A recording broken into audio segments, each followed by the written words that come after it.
Bonjour. Ah, voilà, un peu plus dynamique. Alors, aujourd'hui, on va faire une rencontre avec Marion Mousse. Ça s'appelle pas vraiment Marion, mais on va voir ça juste après. Ça intervient dans la semaine départementale de l'histoire et de l'archéologie. Ça vous parle un peu?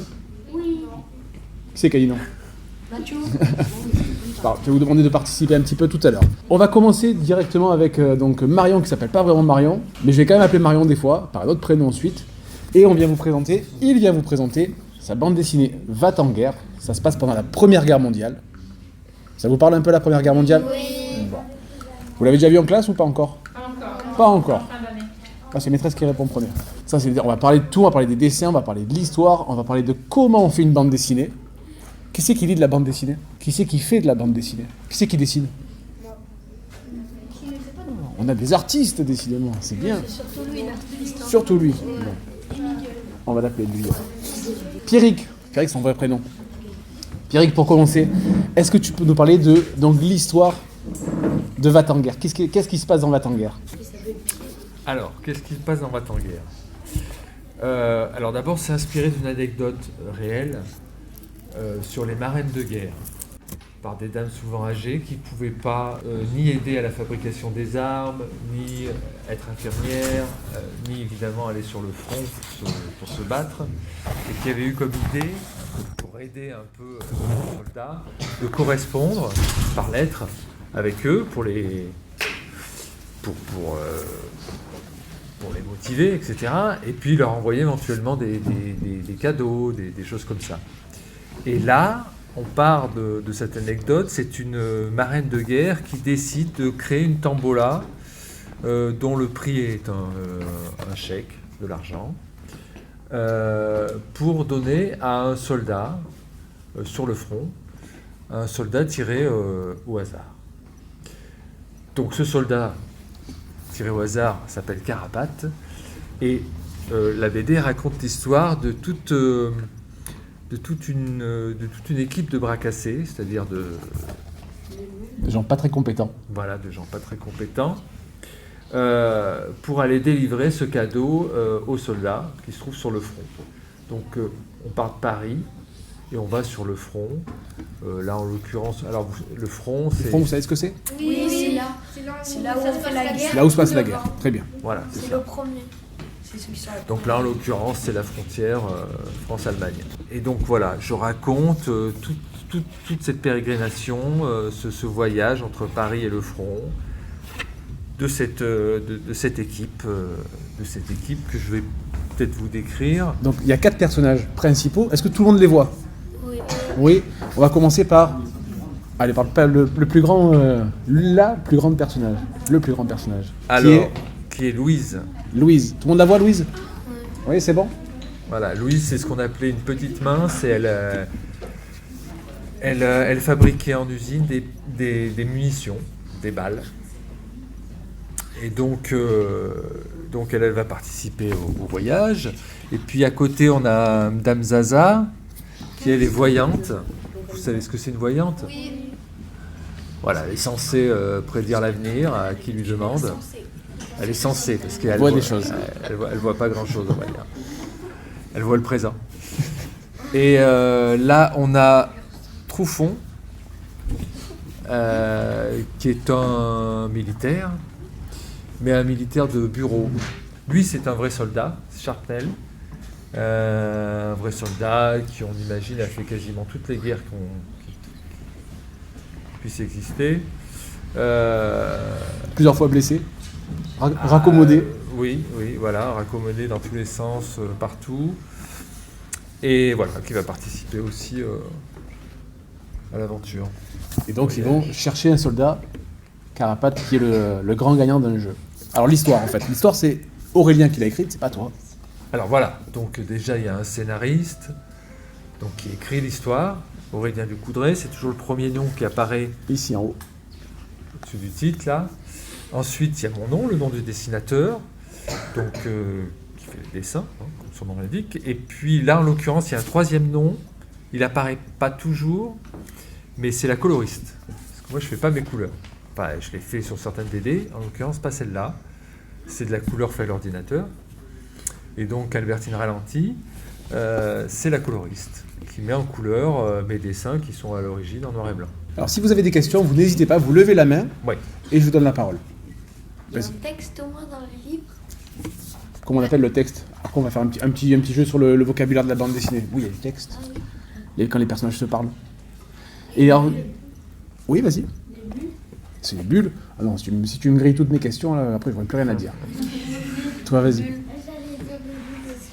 Tu vas dire des bulles aussi? Bon, vous avez l'air d'être assez au point sur le vocabulaire. Et combien de temps ça prend pour faire une bande dessinée? Alors, Entre le moment où tu as eu l'histoire et le moment où... Alors ça Je dépend tiens de le la livre dans mes pagination, du nombre de pages. Moi en général je fais dans les 100, entre 100 et 100, entre 100 et 200 pages. Et je mets à peu près 6 mois. Ce qui est un peu rapide. Moi je dessine assez rapidement. Mais en général tu mets 1 an pour faire une BD. 9 mois, 12 mois. Les BD. Et concrètement, alors comment tu... Oui, tu allais dire quelque chose. Je t'écoute. Non. Du coup, je pose ma question. Vas-y, pose la tienne. Vous en avez fait beaucoup des BD? Alors je ne les ai pas comptés, mais j'ai dû en faire un peu moins d'une trentaine. 30 bandes dessinées, tu multiplies par quasiment 6 mois, 1 an pour une bande dessinée. Mais ma première BD est sortie il y a 20 ans. Alors, ça fait... C'est normal. Non mais je dessine assez vite. Assez vite. C'est l'avantage. Vas-y, je t'écoute. Est-ce que vous avez un thème précis ou vous avez plusieurs thèmes? Ah, j'ai plein de thèmes. Parce que moi, le problème, c'est que j'aime beaucoup de choses. Donc tout m'intéresse un peu. L'histoire. Oui, l'histoire en général, voilà. Quand c'est historique, ça m'intéresse. J'aime beaucoup la science-fiction. J'aime le western. Tu vois, plein de genres différents. Et d'ailleurs, j'ai un peu touché à tous les genres.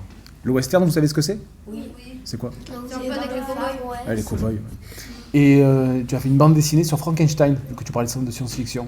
Oui, alors j'ai fait ce qu'on appelle des adaptations. Et vous connaissez Frankenstein? Oui. Absolument, on vous apprend rien. Les adaptations, c'est quand on prend un roman qui existe déjà, une œuvre qui existe déjà, pas forcément un roman d'ailleurs, ça peut être autre chose, une pièce de théâtre, et qu'on l'adapte en bande dessinée. Le cinéma, par exemple, a fait encore très souvent ça, des adaptations. Il prend des romans et il en fait un film.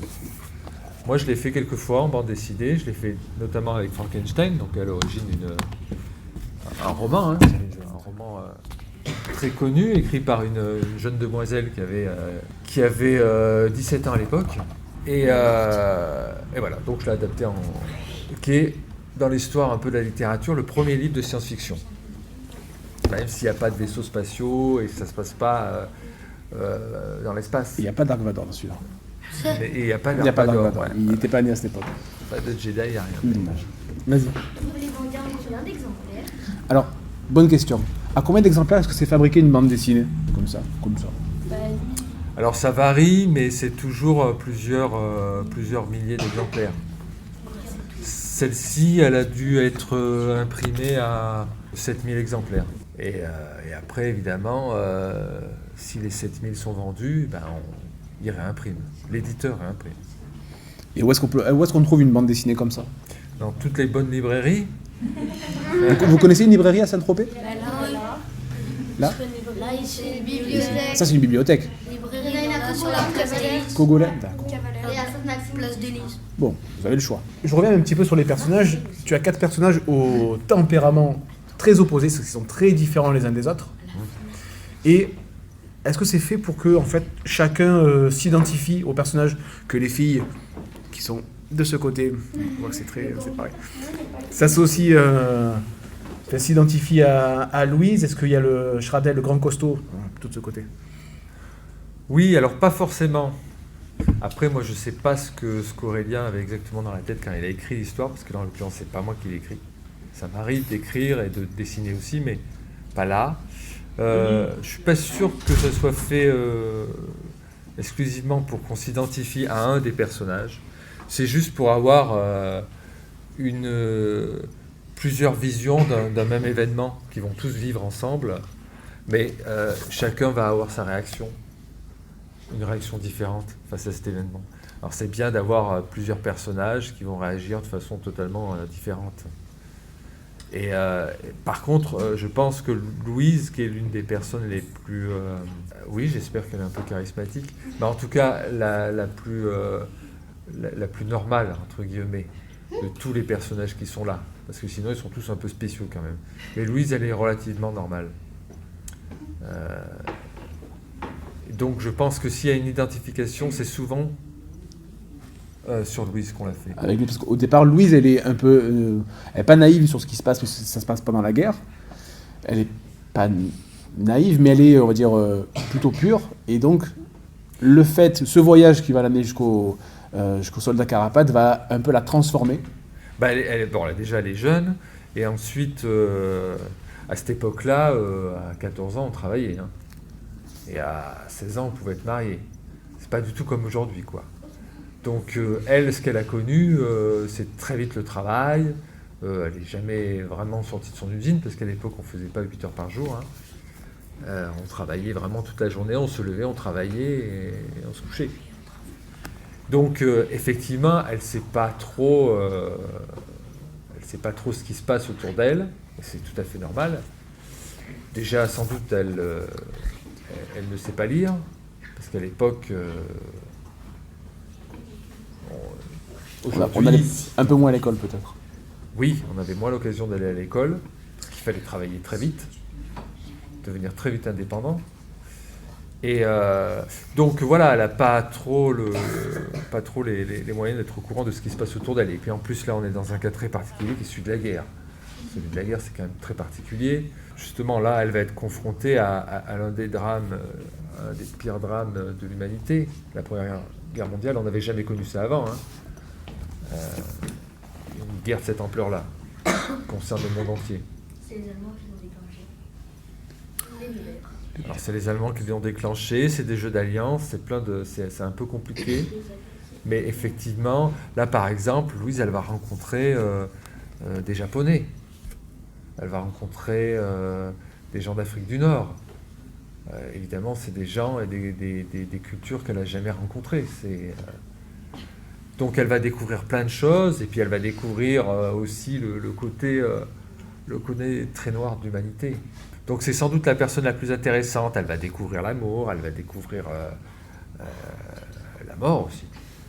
Elle va découvrir plein de choses. Oui. Non. Ah non, ça, on ne peut pas vous le dire. Non. Ça, c'est un spoiler. Non, mais elle meurt pas. Ça, c'est Non. Non. Quand même pas. Ah non, si on la tue, non. Oui, vas-y. Est-ce que Louise, un moment dans le livre, elle fait la guerre? Alors, on va dire qu'elle fait la guerre, mais à sa manière.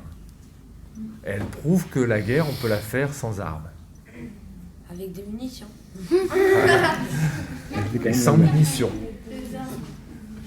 Si t'as pas d'armes et t'as que des munitions, t'es mal quand même. Ça sert pas à grand chose. Non, mais elle prouve.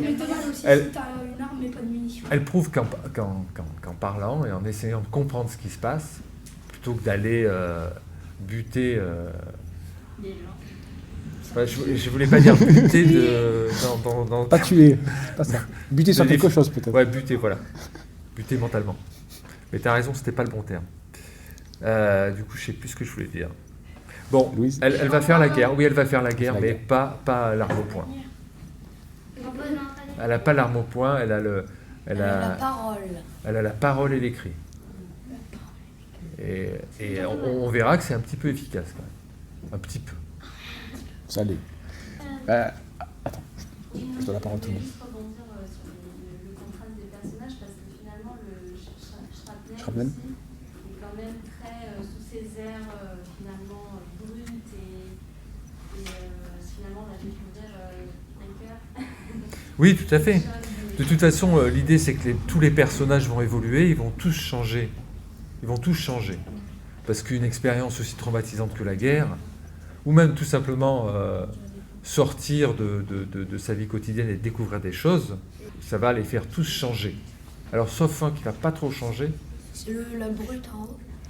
Ah non, la brute va beaucoup changer. Celui derrière, là. C'est trop fond.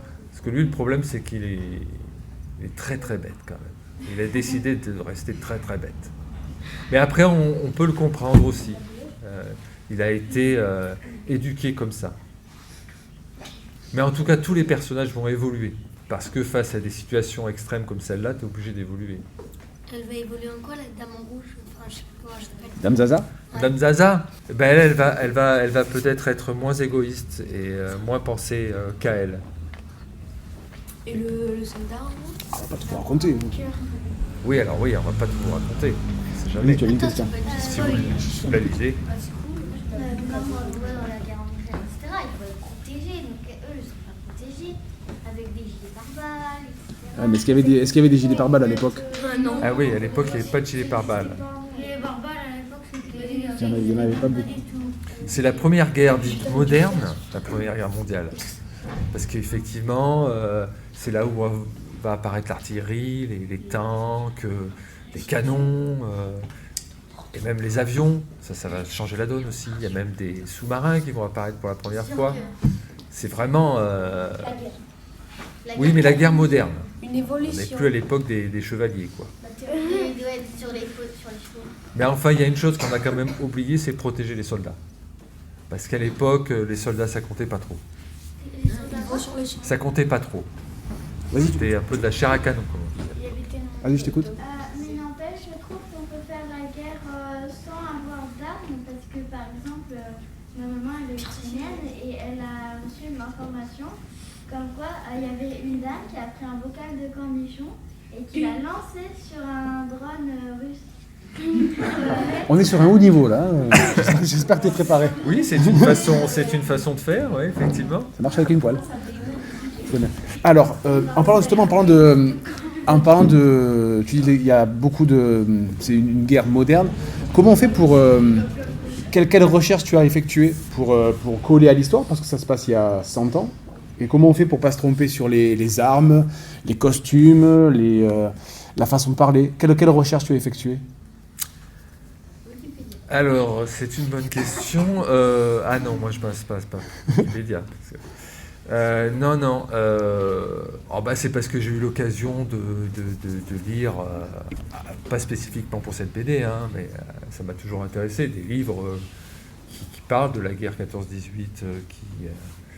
Et puis ensuite, effectivement, j'ai des ouvrages où j'ai l'architecture de l'époque, où j'ai de la documentation imagée, quoi, de tout ça. Oui.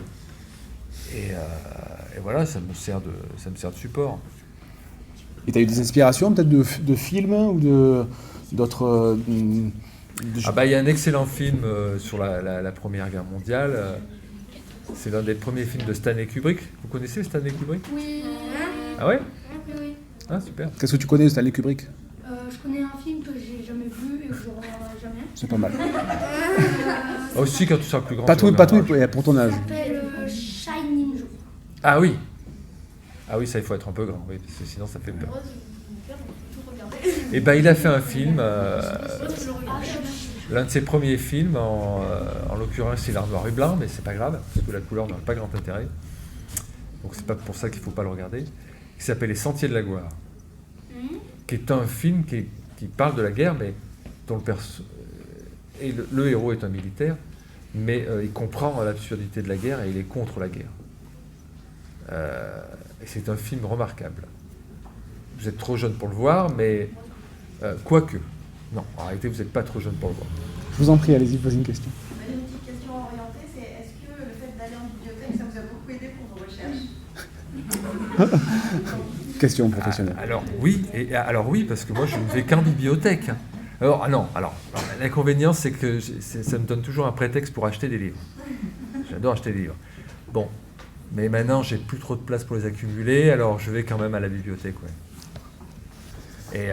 Et ce qui n'est pas facile à Marseille, c'est pas facile. Il faut du courage. C'était à Marseille? Oui.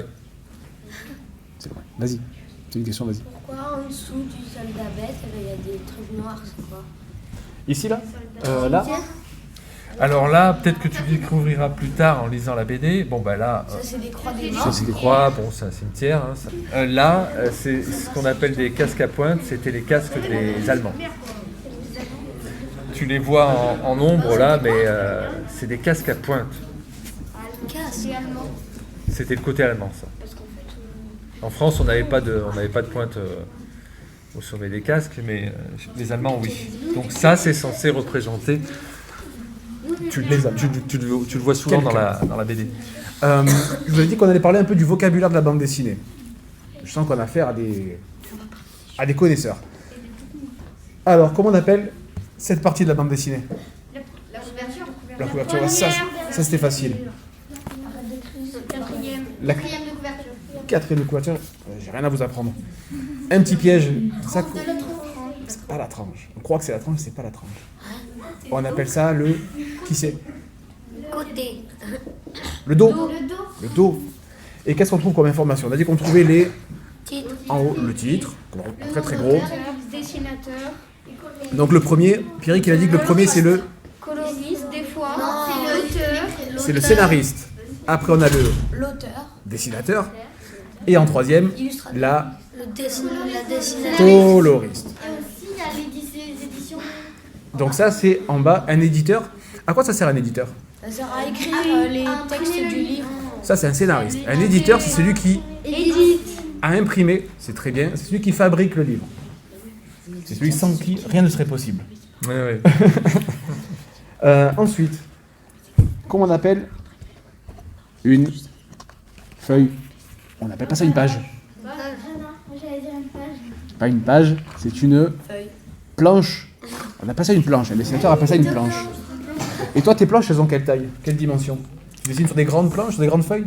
Alors non, moi en l'occurrence, je dessine toujours sur cette taille classique d'A4, qui est souvent la taille d'impression d'ailleurs, la taille qu'on retrouve dans le livre. Moi, il est ni agrandi, ni réduit par rapport au dessin que je fais. Mais la plupart de mes collègues dessinateurs travaillent en plus grand. C'est plus facile. Puis ensuite, on réduit pour l'impression. Et comment on appelle un dessin? Une case?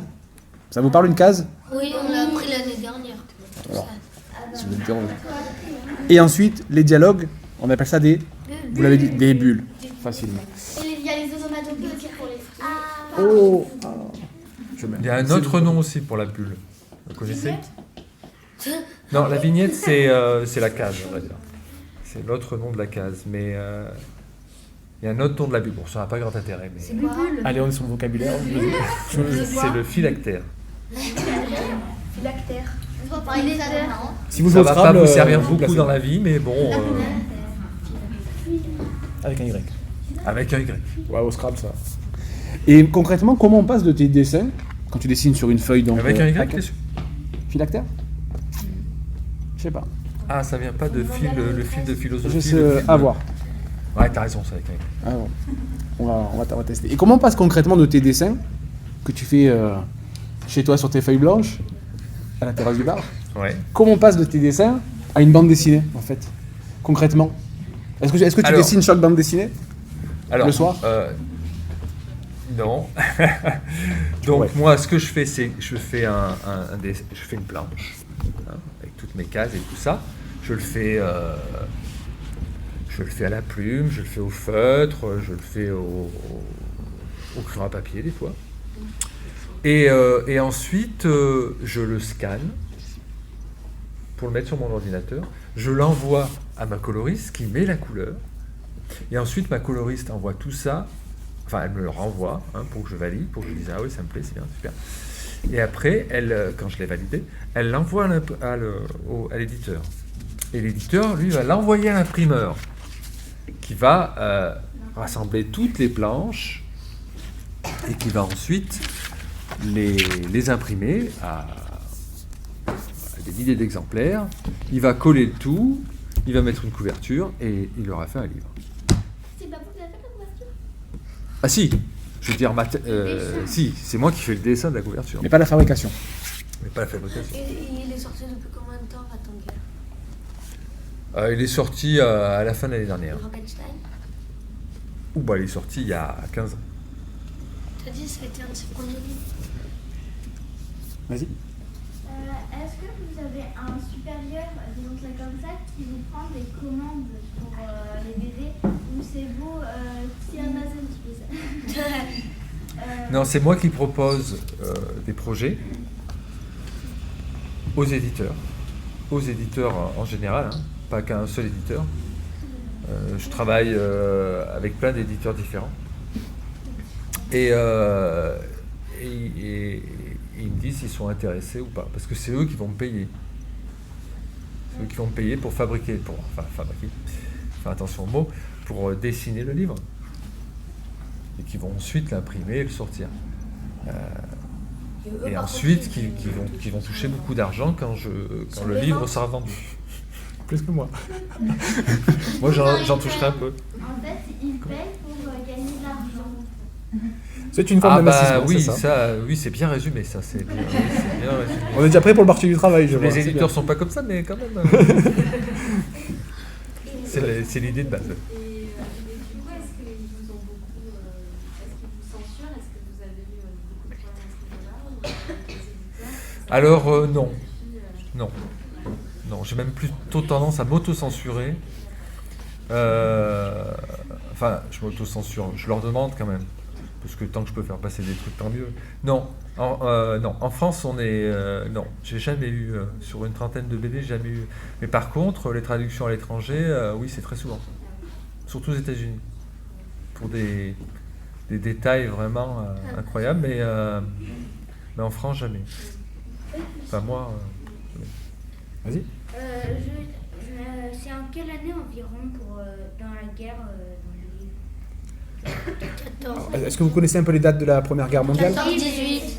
1814 jusqu'à 1800 à 1900. 1900.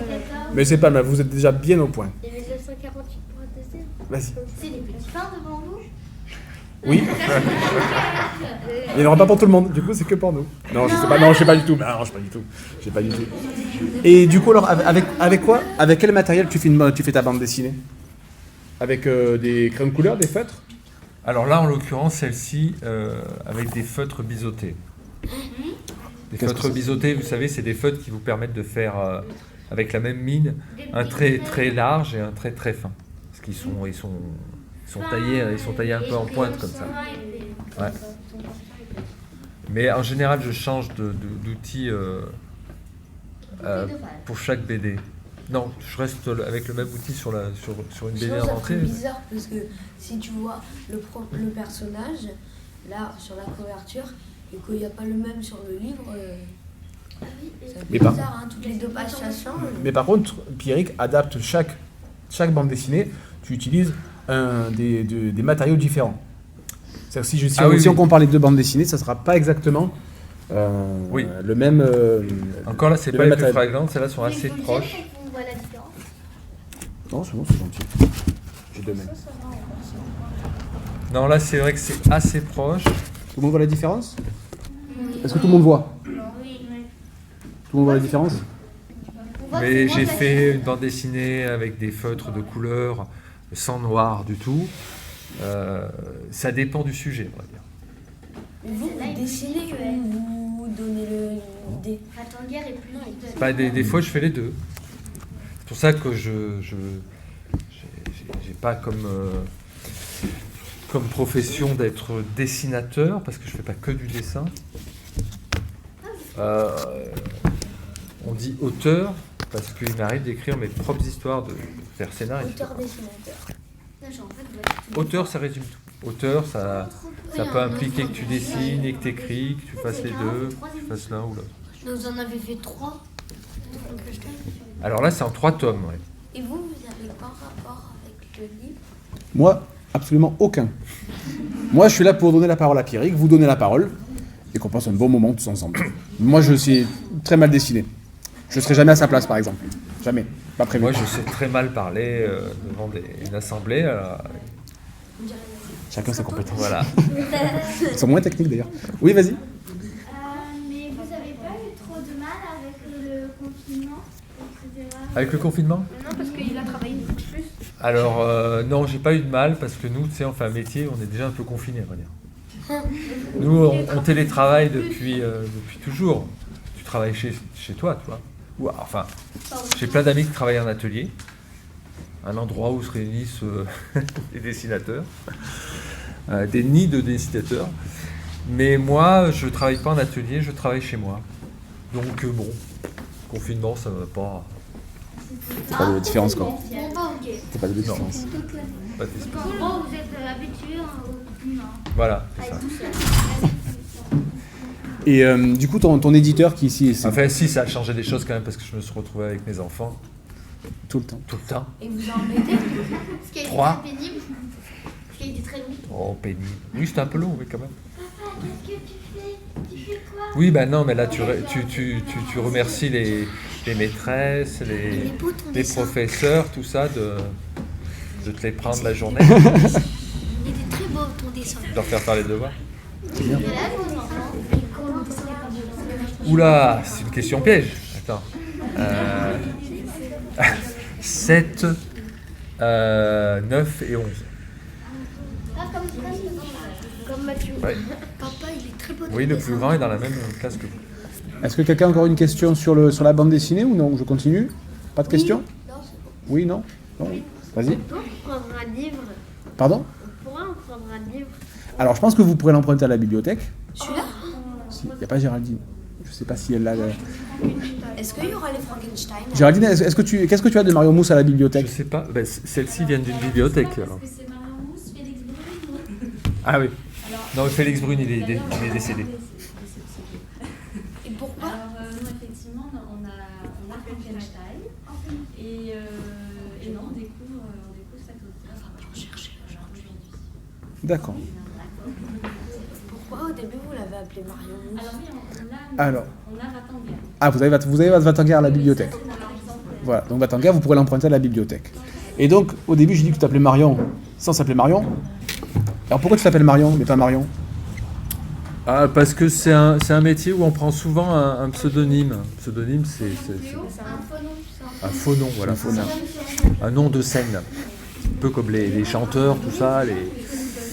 Et donc c'est sympa de changer de nom, tu vois, de prendre comme les agents secrets, tu vois, qui prennent un autre nom. Donc je me suis dit, tiens, je vais prendre un autre nom. Donc voilà. Et je me suis dit, bah, quitte à changer de nom, autant prendre le prénom d'une fille. Ça permet de faire aussi plusieurs projets sans être forcément rattaché à une identité. Ouais, voilà. De faire un peu Oui. ce que tu veux. Oui, c'est vrai que j'ai fait d'autres BD sous d'autres noms. Et vous avez des projets comme faire des films, faire des podcasts, Une chaîne YouTube? une chaîne YouTube. Alors, Sur Twitch? non, j'ai pas prévu de faire de film.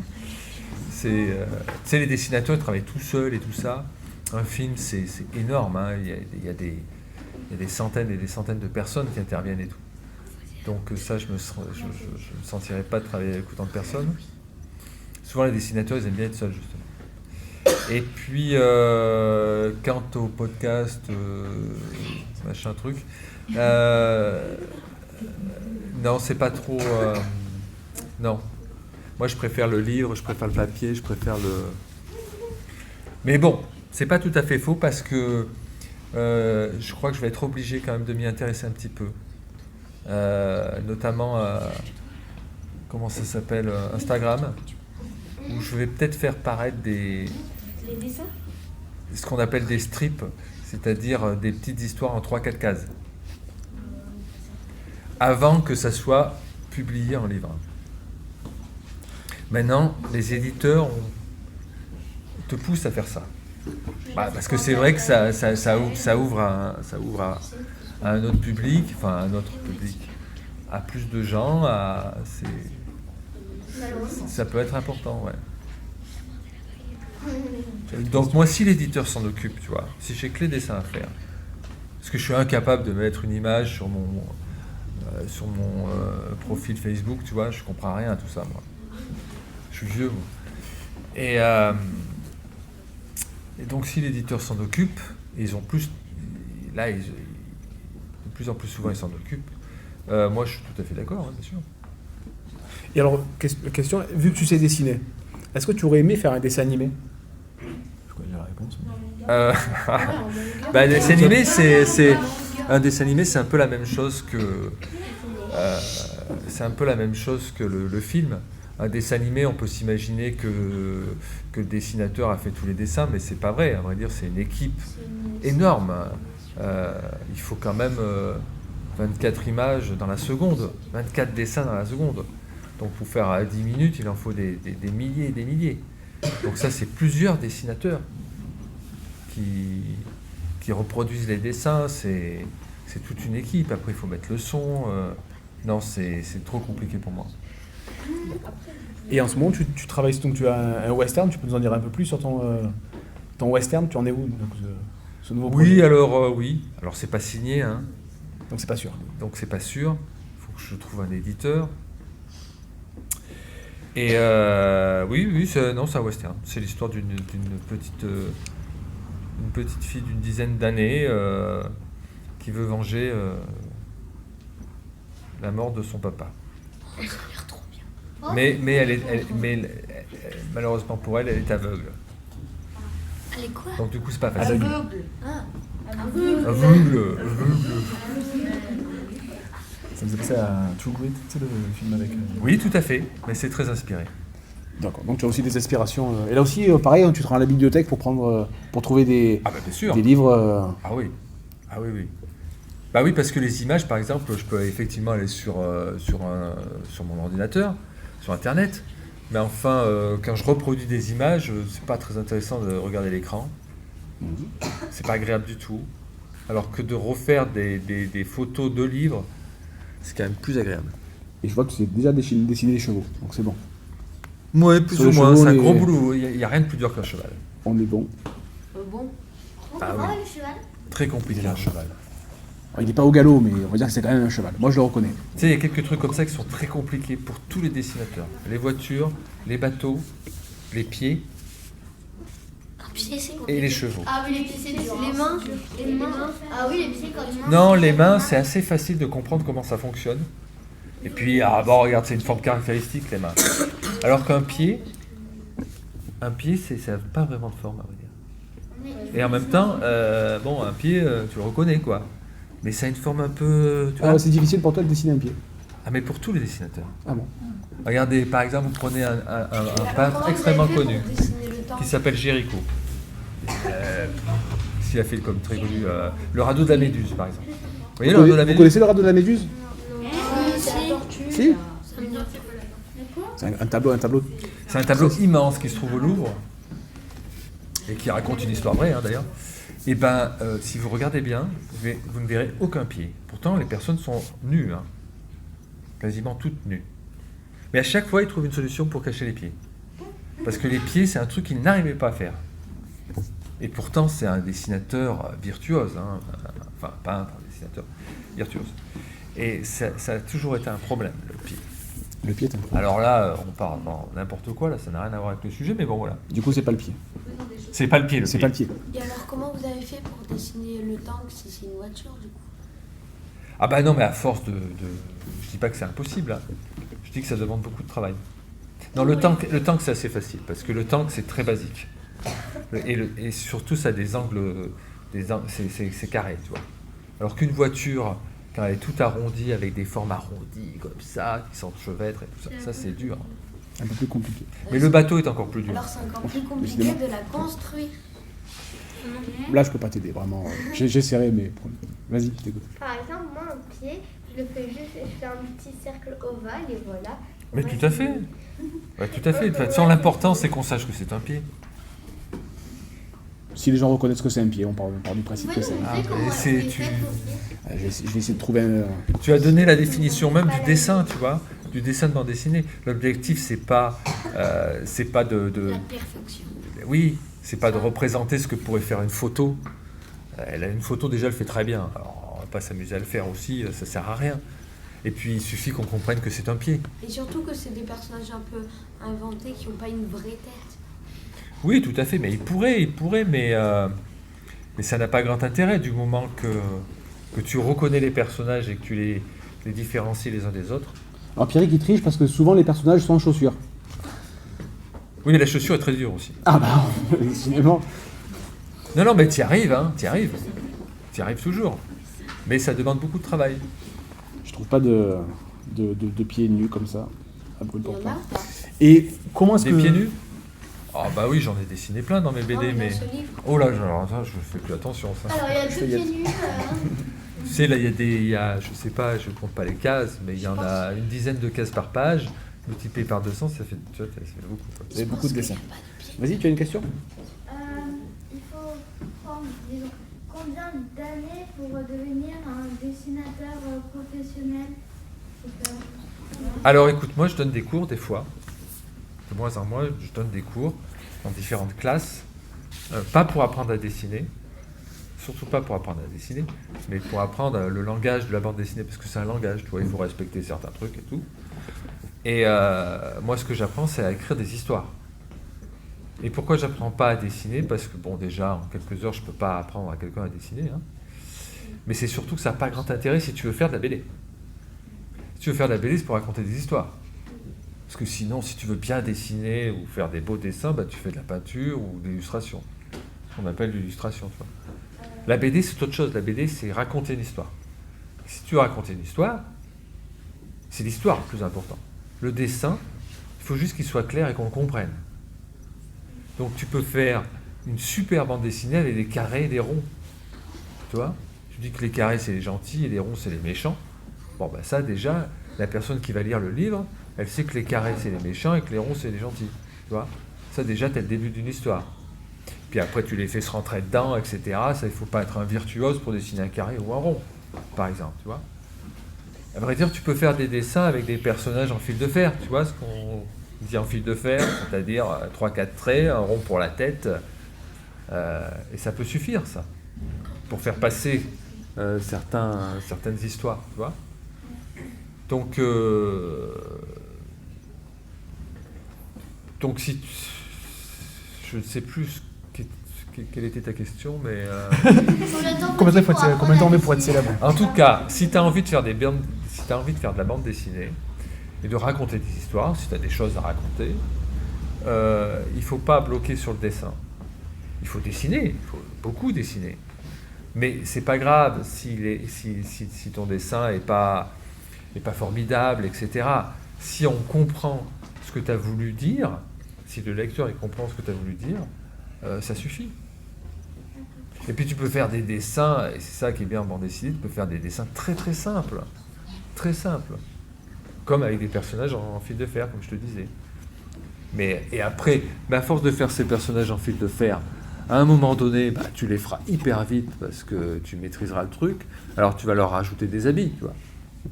Tu vas mettre un petit peu de temps pour les habiller, mais bon, au bout d'un moment, à force de le faire, tu iras de plus en plus vite. Et puis tu vas commencer à leur mettre des yeux, un nez, et puis comme ça, tu vas finir par faire un dessin, tu vois, beaucoup plus détaillé. Alors, encore 2 questions, et après, vous allez devoir retourner en classe. Parce que je vous garde pas, ça c'est sûr. Même si vous êtes très gentil. Vas-y, je t'écoute. C'est comme dans les personnages de Pixar, les petits bonhommes là. Tout à fait. Alors là, vous m'avez scotché. Kesharing, Ouais. ouais, c'est Kesharing. Prochaine fois, niveau préparation, je prends- Lui, tu vois, Kesharing, c'est quelqu'un. Tous les street artistes comme ça, street artistes, c'est ceux qui faisaient de l'art dans les rues, ont été très inspirés par la bande dessinée. Très inspirés. Et ces personnages de Kesharing, ils viennent de la bande dessinée. D'autres grands peintres les avaient fait avant eux, mais ça venait surtout de la bande dessinée. Et effectivement, ils sont hyper expressifs. Tu vois, on comprend ce qu'ils font, ces personnages. Pourtant, ils sont tout simples. On voit quand ils sont debout, quand ils sautent, quand ils sont contents, quand ils sont pas contents. Et ça suffit pour raconter l'histoire. Et copier, pour commencer à apprendre à dessiner, copier des gens comme Kesharing, avec une forme très simple, comme ça, de personnage, c'est très bien, c'est une très bonne école, ça. Il faut copier pour apprendre à dessiner. Copier. Pas en classe, hein. Pour une fois qu'on a le droit de copier. Pour une fois, c'est vrai. Vas-y. Oui, dans une collaboration comme ça, avec donc là l'histoire ne vient pas de vous directement. Oui. Est-ce que l'image peut influencer l'histoire et inversement? Est-ce qu'il y a des... Comment vous avez fait en fait à ce niveau-là? Alors des fois le scénariste a une idée et on la développe ensemble. C'est-à-dire que je vais faire des croquis très rapides, et puis effectivement, là, ça peut lui donner des idées, etc. Pour celle-ci, en l'occurrence, parce que aussi elle est historique, elle est assez détaillée, et tout est très réaliste en réalité, hein. Là, en l'occurrence, Aurélien m'avait donné le scénario totalement écrit, il avait tout fait. Il n'y avait rien à rajouter.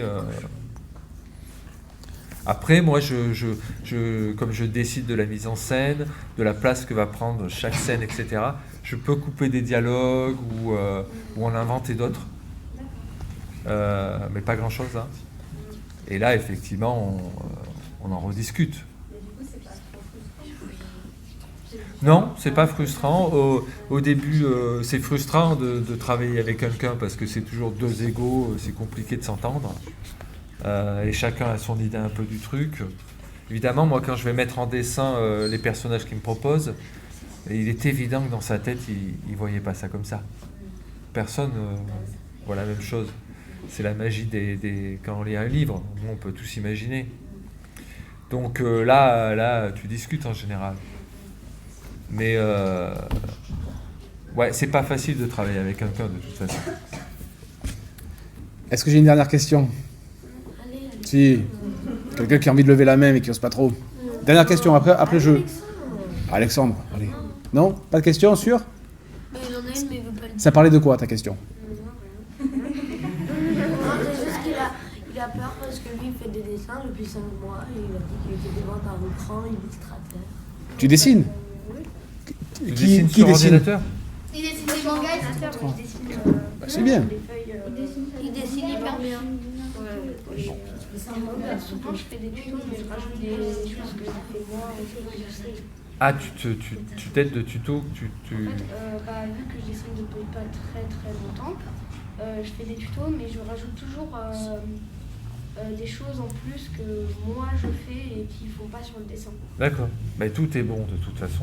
Du moment que tu dessines, tu peux t'inspirer de livres que tu trouves à la bibliothèque ou de tutos sur Internet. Tout est bon du moment que tu pratiques. C'est la pratique qui vaut tout. C'est la pratique. Merci à tous d'avoir écouté. J'espère que ça vous a plu. C'était bien? Moi pour finir avec ta question, quand j'ai fait ma première BD, mes personnages n'avaient pas de bras. Du coup, pas de chocolat. Et ils n'avaient pas de bras. Ils avaient des mains, hein, mais ils n'avaient pas de bras.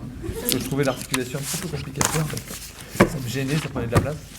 Mais écoute, elle a eu des très bonnes critiques cette BD. Moi, ce que je dirais à faire, c'est les habits quand ils se plient. Elle s'appelle Phineas, mais elle n'est pas vraiment pour les enfants. Et c'est dur, les habits. Bon, quand elle peut ils être se lue, plient. mais... Hein? Les habits quand ils se plient. Comme ça, oui. Ah bah oui, les plis c'est très compliqué, ouais. Mais là aussi, il y a une logique à tout. Quand tu as compris la logique, tu peux le faire sans problème. Merci à tous et bonne journée à l'école. Merci. Ah, je sais pas, je suis pas resté.